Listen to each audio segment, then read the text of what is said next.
seus últimos versículos, do 31 ao 35. Marcos capítulo 3, versículos 31 a 35. Amém? Louvado seja o nome do Senhor. Eu tenho meia hora para pregar e vou pregar em meia hora tudo isso. Vou dosar o tempo aqui para terminar em 25 minutos. Amém? Já viu quantos versículos tem? 1, 2, 3, 4, 5 versículos bem rápidos, dinâmicos e objetivos. Se é para tratarmos de assunto familiar, um culto, a liturgia familiar, né? Elevado à família, nada mais plausível do que nós trazermos uma das famílias mais importantes de todos os tempos. Desde o tempo de Adão até o tempo de João escrevendo o Apocalipse. É a família de Jesus. Amém? Alguém aqui é integrante dessa família? Se vocês não são, problema de vocês, eu sou. Amém? Nós fazemos parte desta família. Assim eu creio, em nome de Jesus. Todos acharam? Vamos à leitura? Chegaram então seus irmãos e sua mãe, e estando de fora, diga, estavam, está fraco, estavam de fora. Mandaram-nos chamar, e a multidão estava sentada ao redor dele, diga, ao redor dele. E disseram-lhe, eis que a tua mãe e teus irmãos te procuram, e estão lá fora, diga, estavam lá fora. Amém? E ele lhes respondeu dizendo, quem é minha mãe e meus irmãos? E olhando em redor para os que estavam assentados junto dele, disse, eis que minha mãe e meus irmãos, louvado seja Deus, porquanto qualquer que fizer a vontade de Deus, esse é meu irmão e minha irmã e também a minha mãe. Amém? Amados, o livro de Marcos, o de João foi o último livro a ser escrito entre os 4 evangelhos. João escreveu o livro dele, já que eu falei nele, eu vou dar aqui alguma descrição dele. João escreveu o livro dele 20 anos depois que todos os apóstolos tinham morrido, assassinados, 20 anos depois. Diferente do livro de Marcos, Marcos foi o primeiro livro a ser escrito entre os evangelhos. Alguns historiadores chegam a dizer que tanto Lucas, apesar de ter a carta conhecida como Cartas Paulinas, como Mateus, pegaram ali uma base no livro de Marcos e também fizeram um registro.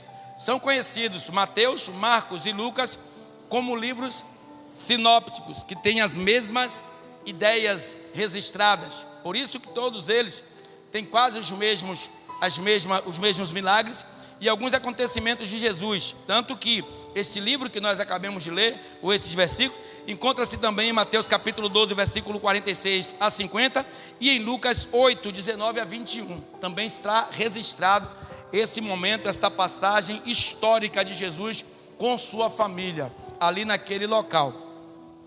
O historiador chega a dizer que esse livro de Marcos foi escrito no ano entre os meados de 60 a 70 depois de Cristo descer. E Marcos escrevia livros para os romanos e para a igreja que estava fundada em Roma. Essa era a tarefa de Marcos. Escrever as suas narrativas era elevada aos romanos, ou à igreja que estava ali em Roma. E ele registrou algumas coisas, eu vou aqui ponderar algumas, que está do capítulo 1, quando começa ali ele falar do início na sua narrativa de João Batista saindo do deserto, tendo ou tido como, por alguns da época, como Elias. E ele vinha ali vestido como Elias se vestia anteriormente, né? E vinha do deserto, depois de passar durante anos, muitos anos naquele deserto. E ali ele começa a falar de João Batista. E João Batista vinha batizando com água e falando ao povo, ó, estou aqui batizando com água, mas já está aqui entre nós aquele que batiza com o Espírito Santo. E também no capítulo 1, nós vamos ver lá nos versículos de número 9 a seguir, o batismo e a tentação de Jesus Cristo, e também a cura da sogra de Pedro, como a cura do endemoniado de Cafarnaum. No capítulo 1 também ainda está registrado a cura de um leproso. No capítulo 2 nós vamos ver o paralítico de Cafarnaum, e também a vocação de Levi, que foi o Mateus, que Jesus chamou da alfândega para que ele fizesse entre os discípulos parte daquela nova história. Depois ele vai tratar do capítulo 2 também acerca do jejum. No versículo de número 23, Jesus ensina sobre o sábado. E no capítulo 3, a cura de um homem que tinha uma das mãos mirradas, e também as blasfêmias dos escribas. E depois ele vai tratar sobre a família de Jesus. Todos nós fazemos parte de uma família, e toda família tem todo tipo de pessoa. E eu vou trazer para o plural, todos os tipos de pessoas tem em todas as famílias. Gente boa, gente ruim, gente direita, gente errada, gente que faz, gente que não faz, gente que presta, gente que não presta, mas todos fazem parte da família. Tendo dito isso, Deus, ele não faz acepção de pessoas. Está lá registrado em Provérbios, capítulo 4, se não me falha a memória, que Deus, ele não olha para nós pelo que nós fazemos, e sim pelo que nós somos. E o que é que nós somos para Deus? Criaturas de Deus. E o que nós fazemos não importa tanto para Deus assim, porque todos nós nascemos no pecado, isso é fato. E adamicamente somos caídos no pecado todos os dias, frágeis, fracos, pobres, cegos e nus. Mas ainda assim o amor dele é tão grande, incondicional, incomparável, inexplicável, indescritível, que Deus pegou o teu filho, em João 3,16, se não me falha a memória, e deu para que cada um de nós nos alimentasse com a beleza da sua santidade, porque ele sim é santo. Ele veio, não se corrompeu, não se vendeu, venceu, morreu na cruz, mas ressuscitou para que nós tivéssemos vida. E Jesus, na sua genealogia, registrado por Marcos, Lucas e também Mateus, e nós aqui pegamos aqui em Marcos, vai falar de um assunto interessante.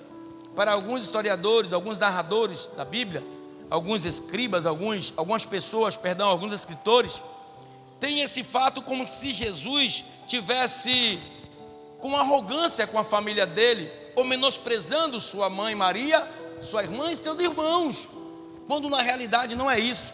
Quando nós pegamos a palavra de Deus e transformamos ela em bênçãos, tanto para aquela época como para essa época, dependendo do curso da passagem, nós entendemos que não foi esse ou essa a intenção de Jesus. E nós vamos trazer aqui o contexto e trazer aquele dia para esses dias. Quantos? Todos aqui eu creio que sim. E levanta a mão comigo que tem ente querido fora da presença de Jesus. Isso é fato. Então, a ideia que Jesus traz ali para mim e para você, que ainda os que estão de fora do local onde Jesus estava ali falando, pode entrar e assentar, ouvir a palavra e transformar a sua vida. O que Jesus queria passar, e nós vamos ver naquela época, é que a família dele, sendo ele quem ele era, é e sempre será, estavam dispersas. E muitas vezes as pessoas nos dias de hoje querem culpar a cada um de nós por algum ente querido de nossa família que não está seguindo o curso de Jesus, e muitas das vezes seguindo cursos completamente horrendos e errôneos, quando na realidade nós não temos culpas disso, nós não temos prazer nisso, nós não nos alegramos com essas coisas. Então, à luz da palavra, nós vamos ver o que aconteceu naquele dia, e por que Jesus se portou daquela forma, e por que ele se porta dessa forma com o meu e o teu parente que ainda não está sentado na multidão de Jesus. Capítulo de número 3, versículo 31. Onde está a sua família? Família, agora eu vou tratar aqui num lado singular. Onde está ele? Onde está ela? Onde está o teu irmão? Onde está o teu marido, tua esposa, teu filho? Onde está aquele que você tanto almeja que esteja na presença de Jesus? Aí no versículo 31 diz assim: chegaram então seus irmãos e sua irmã louvado seja Deus, e sua mãe, perdão, e estando de fora, mandaram-nos chamar.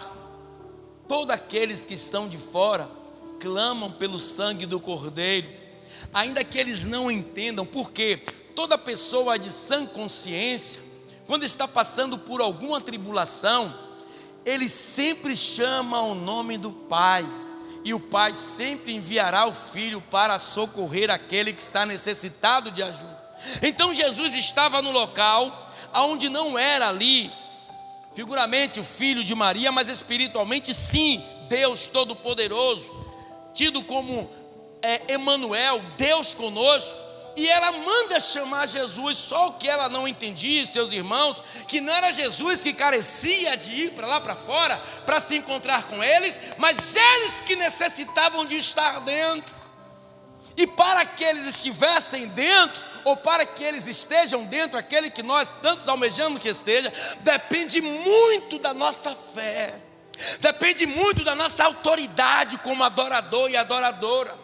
Sabe qual é o nosso mal? Você não vai ver em momento nenhum da genealogia de Jesus ele dando uma de coitadinho. Nem no momento que ele foi preso, a Bíblia diz que ele ficou calado, está lá em Isaías 53. Ele ficou calado, mas não se humilhou. Ele ficou calado, mas não se vendeu. Ele ficou calado, mas não deu uma de pobre coitado, como muitos irmãos começam a chorar, lamuriar, blasfemar diante de Deus. A sua boca tem poder, você tem autoridade, você tem que ter em você fé para vencer a sua batalha. Você tem que ter fé para ganhar a sua família. A Bíblia diz que os covardes, Rodolfo, não herdarão o reino dos céus.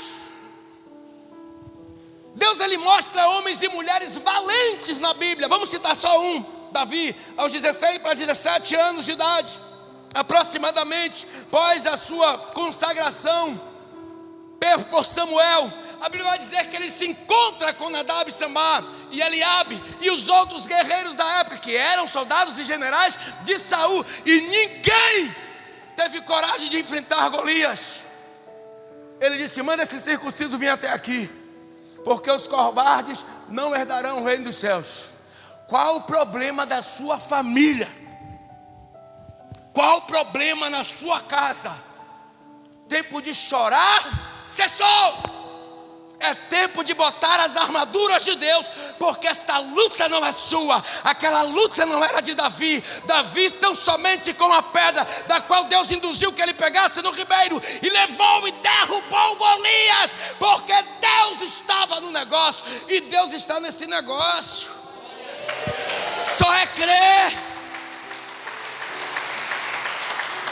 Então, a família de Jesus estavam lá fora. Estão fora, mas não por muito tempo. Você crê? Porque aqueles que estão lá fora da nossa família, se Deus vê que vai trazer desinstabilidade emocional para a gente, Ele prepara e leva. Ele prepara e leva. E Ele diz a nós assim: ei, pode chorar. O choro vai durar uma noite, mas a alegria vem pela manhã. Então, eles estão lá fora, mas por pouco tempo. Está vivo, ainda há uma esperança. Respira, ainda há uma esperança. Está quente, ainda há uma esperança. Não desmotivem-se, não desanimem-se, porque Deus está no controle da situação. Então, se veste das armaduras de Deus. Eu já disse aqui, quais são as nossas armaduras? Jejuns e oração. É isso que nós precisamos no momento mais crucial de nossas vidas. Que é que Mateus escreve 6,6: entra no teu quarto, nos teus aposentos, fecha a porta sobre si e fala com ele em secreto. Sabe que conversa é essa? Claro que glorificando o nome dele, exaltando o nome dele, pondo ele nas alturas, mas dizendo assim a ele: eu não aceito. Podem dizer o que disser, podem falar o que falarem, podem dar lá a última cartada, mas eu não aceito. Ei, é minha família, Jesus. é minha família, Deus, e agora? A quem eu irei clamar? O Senhor disse na tua palavra que o teu filho subiria, mas deixava comigo um consolador. Eu preciso ser consolado, eu preciso ser consolada nesta noite, mas eu preciso da sua resposta. Essa é a sua armadura. Essa tem que ser uma atitude de adorador. Chorou, ó, limpou as lágrimas. Agora é tempo de guerra, é tempo de batalha, é tempo de luta, mas também é tempo de vitória. Então sua família está lá fora, acalme-se. Capítulo de número 3, versículo 32. Traga a sua família para a multidão de Jesus. Olha o que diz o versículo 32. E a multidão estava assentada ao redor de Jesus, ou dele, e disseram-lhe: eis que tua mãe e teus irmãos te procuram, mas ainda estão lá fora. Traga eles para a multidão de Jesus. Tragam eles para se assentar-se com Jesus. Ah, pastor, eu chamo. Ah, pastor, continue chamando. Pastor, eu chamei 364 vezes esse ano, mas o ano, ele é contido de 365. Busca mais uma vez. Clama mais uma vez. Diga a ele: se senta aqui comigo. Essa é a multidão de Jesus. Estamos ao redor dele porque ele está nesse lugar. Ele é o centro das nossas atenções. Senta aqui comigo. Traga a sua família para a multidão de Jesus. Ora, jejua em nome de Jesus. Sacrifica-se para ele, para que ele possa ouvir o teu clamor. Não desista nunca. Continua perseverando, continua lutando, continua buscando, porque ele está te ouvindo. Não sejamos nós egoístas de estarmos na presença, sentado com Cristo, como está no versículo 32, e deixar nossa família lá fora. Ai, Jesus, no capítulo número 33, quem é a sua família diante de Deus? Ou quem são os seus familiares diante de Deus? Pare e pensa aí um pouco agora. Quem é a sua família diante de Deus? Ou quem são os integrantes das suas famílias diante de Deus? Olha o versículo número 30. Louvado seja Deus. E 3. E ele respondeu dizendo: quem é a minha mãe e os meus irmãos? Quem é que são? O que é que eles podem ser? Eu estou aqui por intermédio de alguém abaixo de Deus, e eu creio que assim cada um de vocês. Ninguém entrou aqui aleatoriamente.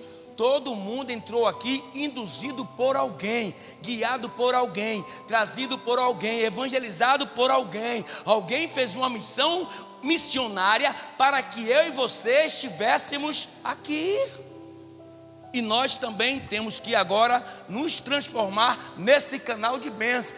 Quem é a sua família diante de Deus? No versículo 33 ele diz, respondeu: quem é a minha mãe e quem são os meus irmãos? Quem é? Depende de você, aonde eles estão e para onde eles podem ir e aonde eles devem estar. Pastor, mas eu já fiz de tudo. Faça mais um pouquinho. Pastor, mas eu já suei, já orei, já jejuei. Ore mais um pouquinho. A Bíblia diz que é para a gente orar sem cessar. Pastor, mas eu já fiz o possível, mas Ele faz o impossível. Então vá crendo. Não fica desmotivado, sabe? Ah, eu já. Você vai tentar se justificar, mas vai ser injustificável diante de Deus, porque Ele liberou o poder para mim e liberou para você. A minha e a tua boca, ela tem poder. Então usa a tua fé. Imagina se uma mão tem poder a lograr da fé. Imagina a boca. Pastor, aonde? Lucas 8:42. Jesus indo para casa da filha daquele homem. De repente a mulher vai e toca nele. Não abriu a boca, ela tão somente tocou em Jesus.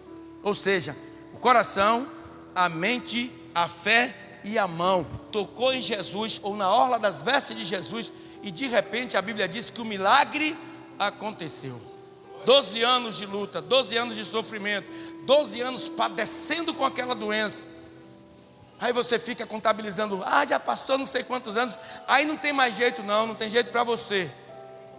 Não tem jeito para os desanimados.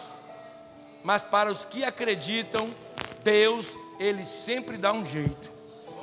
Então ele diz assim: quem é a minha mãe e meus irmãos? Aí no versículo 34, sua família tem que estar junto. Diga assim, repete comigo, diga: eu e a minha casa serviremos ao Senhor. Diga: eu e a minha casa serviremos ao Senhor. Aí eu vejo Jesus convidar sua mãe e seus irmãos, quando no capítulo 33, versículo 34, diz assim, e olhando em redor para os que estavam assentados junto dele, disse: eis aqui minha mãe e meus irmãos.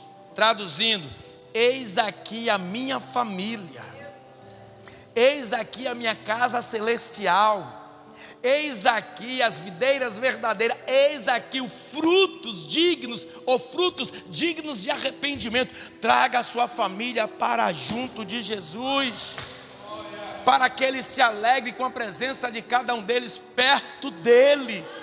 Ele olhou ao redor e disse assim: aqui estão, minha mãe e os meus irmãos, são todos aqueles que estão perto de mim. Por quê?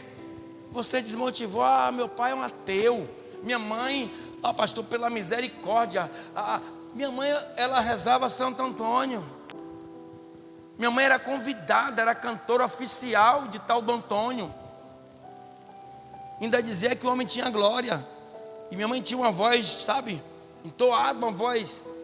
E eu, da idade assim de Davi, não, do filho de Rose, assim mais ou menos, já, né, entre 11 e 12 anos, não sabia de nada, queria comer era caruru, meu amigo, de São Cosme e São Damião, e tá atrás lá na bagunça. E era cerveja, era um negócio que o povo tomava lá, enchia a barriga de tubaína, de refrigerante, era muito escasso na época. E minha mãe ia um cortejo atrás, porque era um negócio interessante, era um bairro pequeno, mas bem populoso, e nós íamos de casa em casa. Eu não sei como a mãe aguentava com a voz, porque era mais ou menos entre 8 a 10 casas. Aí ela ia: vem cá, Rosane, vem cá. Vem cá, mulher, todo mundo. Vem cá, mulher, bora, preguiçosa. E aí, você também, preguiçosa, está embaixo, você é o missionário, vem cá, todo mundo. Dona Marlene não aguenta subir essa escada não, né? Aguenta subir essa escada? Eu queria resenhar com ela, vem. Todo mundo, vamos fazer essa. Tira aí. Vem logo, mulher. Ei, bicha preguiçosa. Ei, mulher preguiçosa. Vai todo mundo junto aí. Eu vou fazer mamãe. Vocês vão fazer as beatas. Vem, mulher. Oh, meu Deus. Meu pai. Rapidinho, gente. Eu vou terminar. Oh, meu Deus. Olha. Vem, danada. Vem, mamãe. Vem.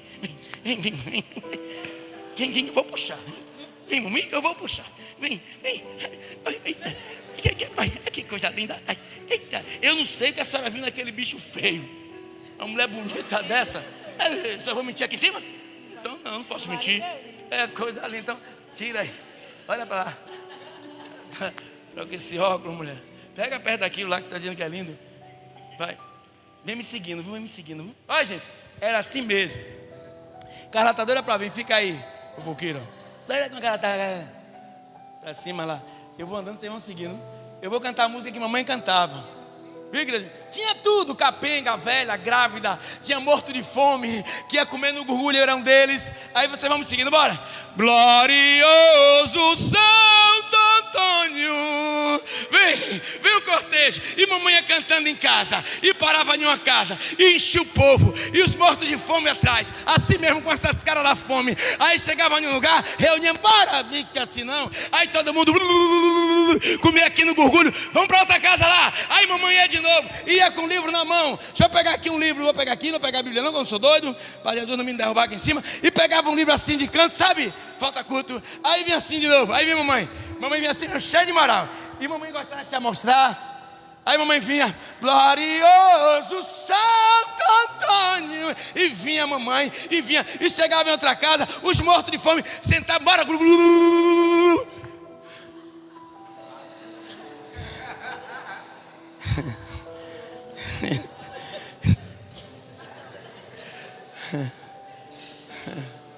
Pode, leva minha velhinha, leva ela.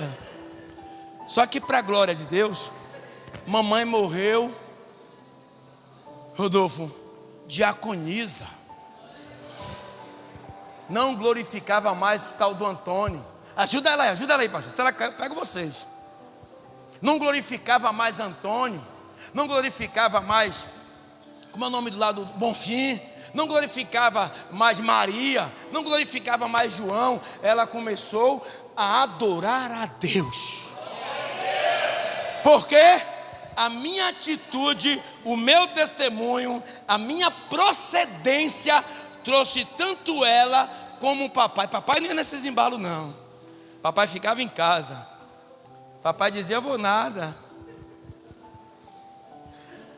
Sabe como era a minha família, igreja?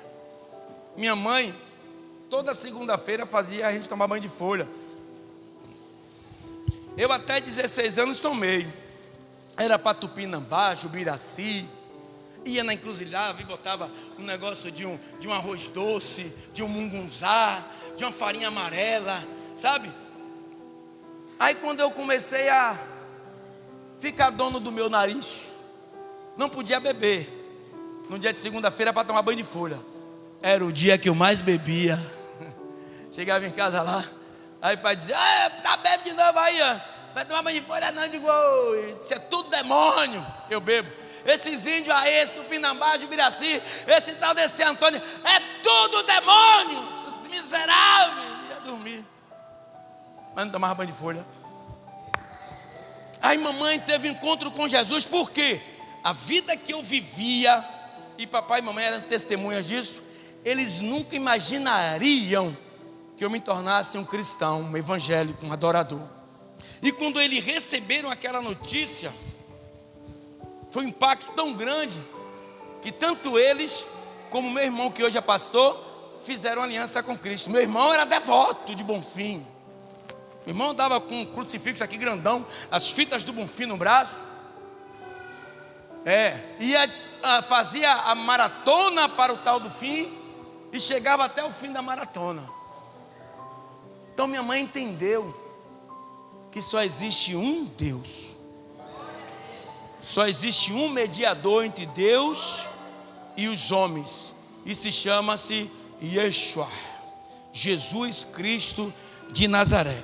Então Jesus já deixou para mim, para você, mastigado, que a nossa família, ela depende exclusivamente de Deus. Então imagina Jesus dizendo a ele: o que é que vocês estão fazendo aí fora? O pirão está aqui, o alimento está na mesa. O que é que vocês estão fazendo aí fora, mamãe, irmã? Não, se eles estão achando que lá fora é melhor do que estar aqui dentro, só estou parafraseando, então você, fulano aí, é minha irmã, você, fulano, é meu irmão, você é minha mãe. Vocês que estão aqui fazendo a vontade de meu pai, que são meus irmãos e minha mãe. Então a sua família, esteja onde ela estiver, traga ela para junto do povo de Deus. Lute incessantemente, incansavelmente. Pastor, mas se você não puder trazê-lo com convite, tem uma chave mestra para você trazer eles. Pergunta a mim: qual é, pastor? Qual é, pastor? O seu testemunho. O seu testemunho pode ganhar a sua família. O meu testemunho, eu tenho honra, prazer de dizer isso. Eles estão hoje dormindo, esperando o momento da graça se aparecer, ou aparecer diante deles, para dizer: vinde a mim, filhos amados. Porque eles viram em mim algo que eles nunca imaginariam. Foi a transformação da minha vida. Versículo 35, para finalizar, como eu disse, ia terminar em cima do momento oportuno. sua família na vontade de Deus. Como eu disse, temos que ter essa palavra em nossa boca ou em nossas bocas todos os dias. Eu e a minha casa serviremos ao Senhor. Olha o que diz o versículo 35 para finalizar. Porquanto qualquer que fizer a vontade de Deus, esse é o meu irmão, é a minha irmã e a minha mãe.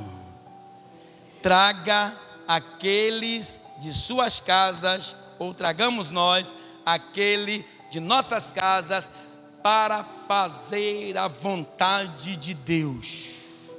Quem disse que não pode? Pastor, não tem jeito não. Teve jeito para você? Por que não tem para ele? Teve jeito para você se transformar? Por que não teve para ele? Teve jeito para Judas. É porque a gente não pega o contexto geral. Judas, quando ele entendeu a traição que ele cometeu, ele voltou depressa para os sacerdotes, lançou as 30 moedas de prata diante deles e saiu lunaticamente, procurou um lugar e se enforcou, mas se arrependeu do mal que ele tinha feito.